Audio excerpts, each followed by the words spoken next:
today, finishing our series called A Doubter's Guide to Jesus. And I don't know about you, but I think it's been a great series, diving into who Jesus is to understand him better. Let's do a quick recap, shall we? We've talked about Jesus as teacher, Jesus as healer, Jesus as Israel, as servant, as Caesar, as Savior. And today, even though I love all of them, could be my favorite one. Jesus as friend. But not just any friend, a friend of sinners. As we've talked about, this series is based on a book written by John Dixon. And in this book, John explains that his introduction to the Christian faith came from the power of friendship and good food. One particular day, one of his teachers invited his entire class over to her home to have discussions about God. He noted that the invitation would have probably gone unnoticed, except this teacher said that she was going to be making hamburgers and milkshakes for them. And if you know teenagers, you know that that will surely get them to do whatever you want them to do, whatever they have to sit through. So John, he finds himself sitting at his teacher's house with about 5 other students one Friday afternoon. And as he looked around the room, he was amazed that this woman would open her home to people like them. Some of the kids who were labeled sinner in their school were the ones sitting there. One was a drug user and seller. One was a class clown and bully. Another was a thief with a history of breaking and entering. And this group, they didn't just come for 1 week or this one moment, but they came every Friday for a year and a half. And this wasn't just a time of light conversation in a living room with a TV on or just hanging out playing a game. This wasn't just chatting it up with your friends.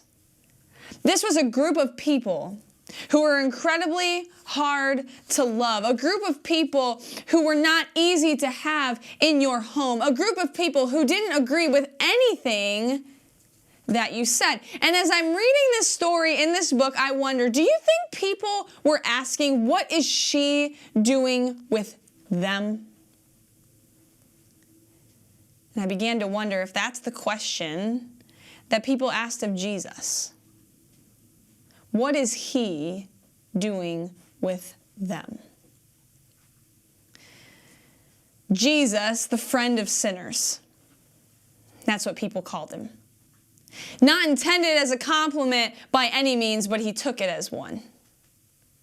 Jesus, the friend of sinners, a title he would hold on to throughout his entire earthly ministry.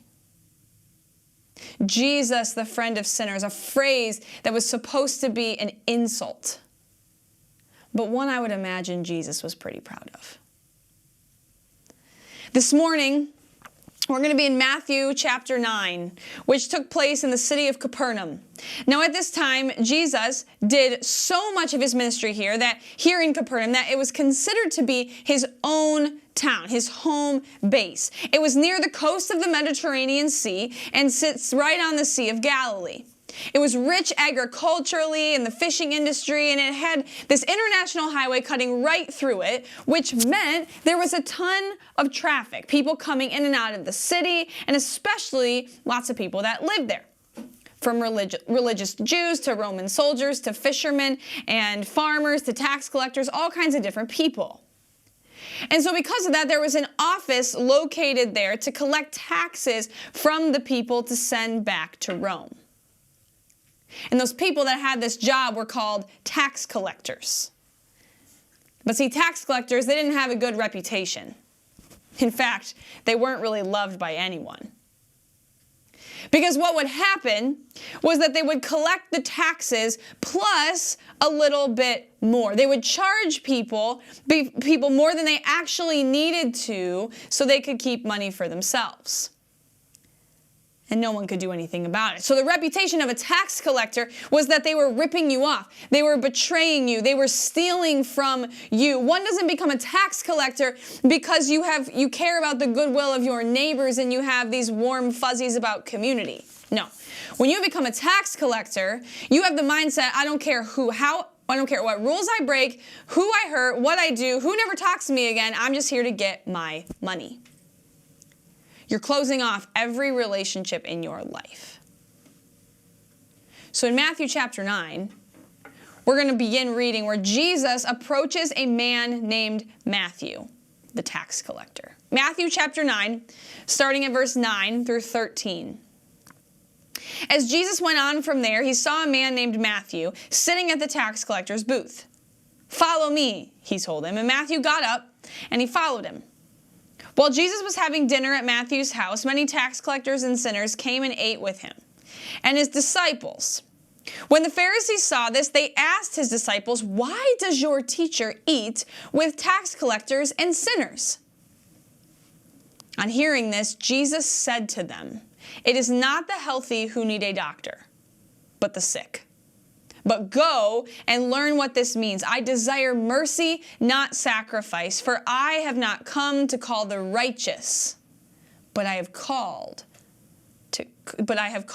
the sinners."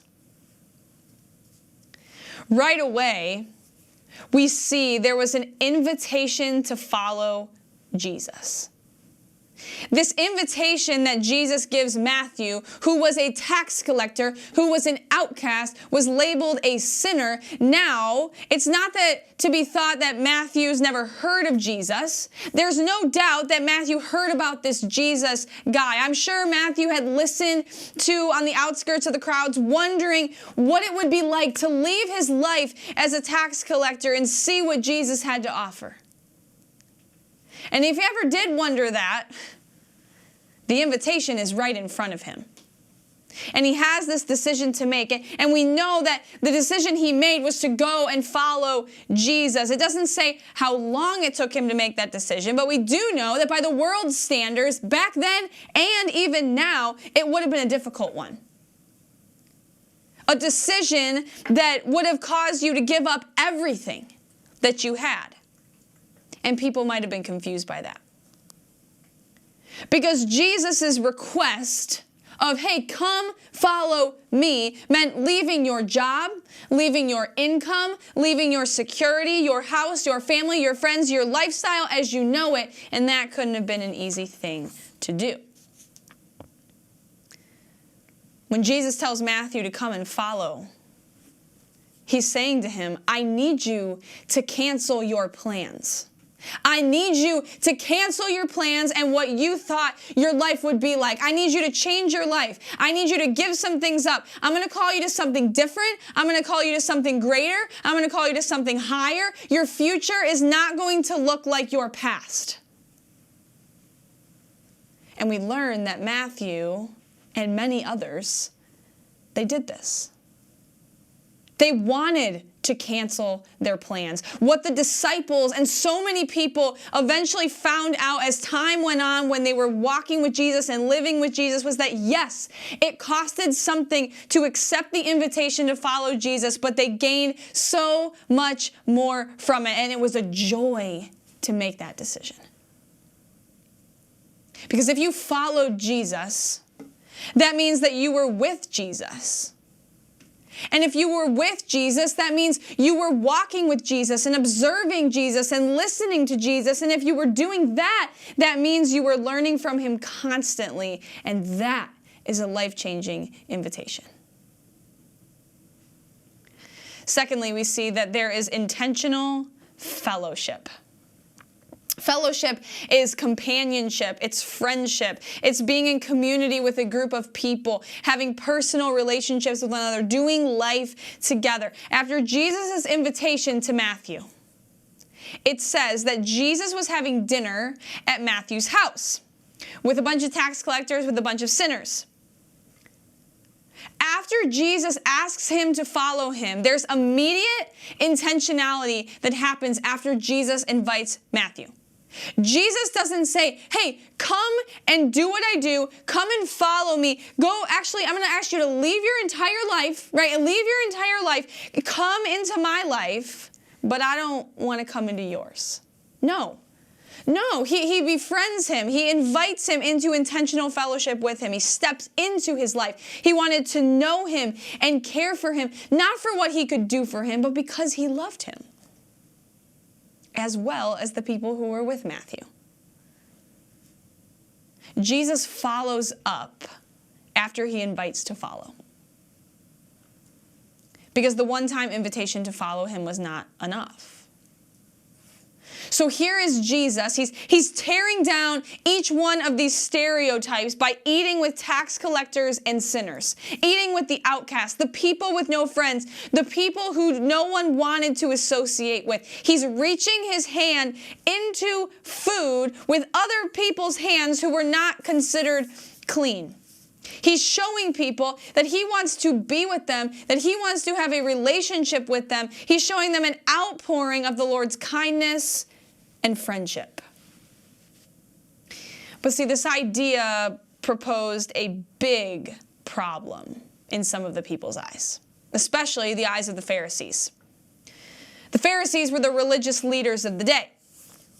And if you were considered a Pharisee, you did everything to separate yourself from other people. You were holy, they were not. So this idea of eating with sinners and outcasts and those who were considered unclean in the eyes of society, there were kind of like certain people that were considered unclean, there were certain people that were considered holy, that were set apart and clean. So to be eating with people that were not was not okay. And we see in this passage, when he asked the disciples, when the Pharisees ask the disciples, why does your teacher eat with tax collectors and sinners? In other words, what is he doing with them? Doesn't he know these people? Doesn't he know what he's doing? Doesn't he know who they are? Why in the world is he associating himself with people like that? Well, I'm guessing that as the Son of God, he knew that those people needed him. He knew that through the power of God, they could walk away from their old life, that they could walk into a new life with Jesus. He knew that he couldn't just invite them to follow him without pursuing a life of friendship with them. Have you ever had someone befriend you when you really, really needed it? When you were on the outside, when you were considered an outcast or desperately wanted some companionship? I have. And it makes a huge difference. Imagine the impact you could have on someone's life, starting by one introduction that turns into intentional fellowship and friendship. By loving them like Jesus with no motive, expecting nothing in return. Maybe it's at your job. Maybe it's at the grocery store, in our neighborhoods, in our schools. Maybe it's someone you don't know. Maybe someone who's new to some part of your life. Maybe someone who's different than you. Maybe even someone considered a sinner. When Jesus hears the Pharisees ask the disciples this question, why are you eating with tax collectors and sinners? He cuts in. He says, I'm going to handle this one, guys. And says this, it's not the healthy who need a doctor, but the sick. Go and learn what this means. I desire mercy, not sacrifice, for I have not come to call the righteous, but sinners. I have not come to call the righteous, but sinners. Jesus is not saying here that there were some people who were so good that they didn't need any help. No, he's saying, I didn't come to invite people into a life with me who are so self-satisfied that they're convinced that they don't need anyone's help. I came to invite people who are very conscious of their sin, very conscious of their brokenness, and desperately aware that they need a Savior. See, the Pharisees, they were more concerned with the preservation of their own holiness, with their own life. They were more concerned with saving their own selves rather than actually wanting others to be saved and to know Jesus. Church, people, I pray That we never get to a place in our lives that we think we have it all figured out, that we don't need any help, and we have no more to learn, because that is really dangerous territory. The people gathered around the table with Jesus, the tax collectors, the sinners, I wonder if they were listening to Jesus. I mean, truly listening to him, like leaning in and listening. Captivated by his presence, learning from him. I see this moment around the table being a time where Jesus is laughing with them and listening to their stories and hearing about their lives. But also a time where Jesus is explaining to them that there's a better way than how they're living. See, once they sat down at the table where they were welcomed by the Savior of the world, I would guess they didn't want to go back to their old life. So what I want you to ponder today is, are you going to accept the invitation to follow Jesus and sit at the table? Just like he called people back in the Bible, he is calling you. He wants you. He is inviting you. He is asking you to cancel your plans and follow after a life that is greater than anything you will ever come up with. He is asking you to drop everything and follow what he wants for you, no matter how scary it is. It doesn't matter where you've been. It doesn't matter what you've done. It doesn't matter who you are. He wants you, and he calls you to follow him. Maybe you're like the tax collectors and sinners. Maybe you're living a life that's far from God and you're running from it. There's a seat at the table for you. Maybe there's a relationship you shouldn't have been involved in, a bad decision that you made, a disappointing season, an addiction that's taking over. Maybe you're saying, I was an awful person. I was a terrible coworker. I was a bad friend. I was selfish. I was prideful. I knew it was wrong, but I did it anyway. There is a seat at the table for you. Some of you wish that you could take an eraser to parts of your life, and God says, guess what? There's a seat at the table for you too. See, there's another category that you might be in, and it's the category that the Pharisees are in. Because it wasn't just the tax collectors and the sinners who were invited to the table with Jesus. Everybody was, including the Pharisees. Maybe you've been going to church all your life, or you've been around Christianity for a lot, but your heart doesn't really believe it, or your heart has become cold or selfish or mean. There's a seat at the table for you. Maybe you wake up and realize that you really don't have much of a faith at all, and you haven't for a very long time, but you've just kind of been going through the motions. There's a seat at the table for you. The second question is, will you pursue intentional fellowship? So our first part was like, how do we accept the invitation to follow Jesus? Our second part is, will you pursue intentional fellowship with other people? Because what we have to understand is that those who have come to know the friend of sinners will be a friend of sinners. Because when we truly know the friend of sinners, we will be transformed into one ourselves. How are you being a friend? How are you calling people to come and follow you so they can hear about Jesus? How are you intentionally pursuing fellowship with people? We can't underestimate the power of friendship, because it really can change the trajectory of people's lives. I told you a story at the beginning about the author of this book, A Doubter's Guide to Jesus. How him and his friends, they went to the teacher's house every week for 1.5 years. Well, the end of the story is that every single one of those scoundrels came to know Jesus as their Lord and Savior. Even some of them going on to be pastors. In the front of the book, John dedicates it to the teacher that God used to change these boys' lives forever. This is what it says. in memory of Glenda Natasha Weldon, who put up with this godless 16-year-old and his scoundrel friends every Friday afternoon after school, as we ate hamburgers and scones, debated her God, and lost. Listened to her read and explain the 4 Gospels, took advantage of her generosity, caused her frequent headaches, before eventually finding ourselves captivated by the stories she told about a man from Nazareth.